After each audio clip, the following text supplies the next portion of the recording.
Bonjour à vous, aujourd'hui on va parler d'isolation du sol dans le bâti ancien. Est-ce que c'est vraiment important d'isoler ou est-ce qu'au contraire c'est grave si on n'isole pas? Donc c'est intéressant parce que c'est un sujet sur lequel j'ai moi-même évolué, notamment grâce à la formation d'habitologue que j'ai suivie récemment, qui m'a permis de bien nuancer les choses. Donc on va voir dans cette vidéo que ça dépend un peu des attentes que vous avez par rapport à cette rénovation.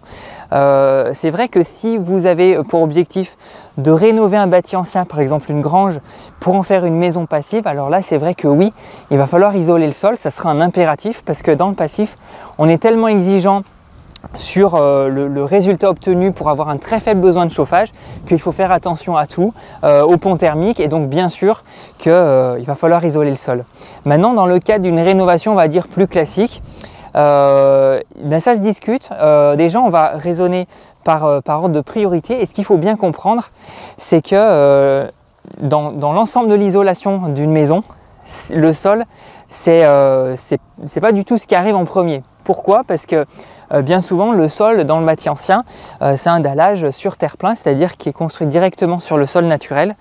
Alors que les murs et le toit, on est en contact avec l'air extérieur.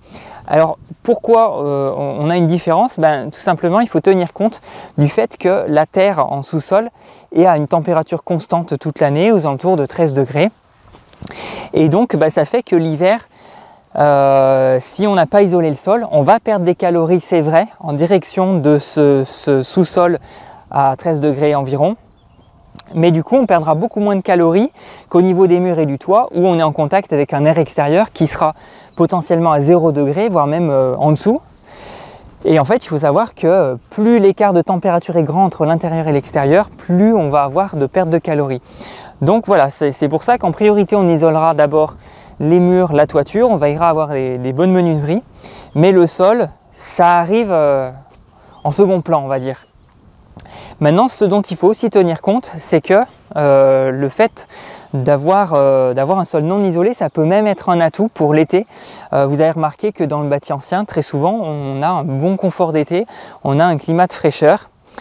Donc ça, c'est lié à l'inertie des murs qui sont très souvent assez épais, mais aussi l'inertie du sol qui est même beaucoup plus grande que celle des murs, parce que on va bénéficier là aussi l'été comme l'hiver, on va bénéficier de cette température constante aux alentours de 13 degrés.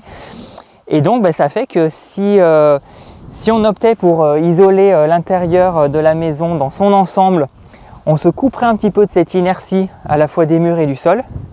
Donc on se coupe de cet avantage pour la fraîcheur l'été, alors que si on n'a pas isolé le sol, comme l'hiver, on aura toujours cet échange de calories qui va passer de l'intérieur vers le sol, sauf que l'été c'est un avantage parce que justement on cherchera à faire en sorte que le trop de calories qu'on aurait éventuellement à l'intérieur de la maison, ça va pouvoir s'échapper, et donc on aura un sentiment de fraîcheur dans le bâti. Voilà, donc si en plus on tient compte si on met sur la balance l'énergie nécessaire, l'argent nécessaire pour isoler le sol, si on tient compte du fait que en isolant le sol on va remonter le niveau, peut-être que du coup on passera plus sous les portes. Si par exemple on a un mur de refend, peut-être qu'il faudra rehausser le linteau de la porte existante, donc ça engendre aussi d'autres postes de dépenses.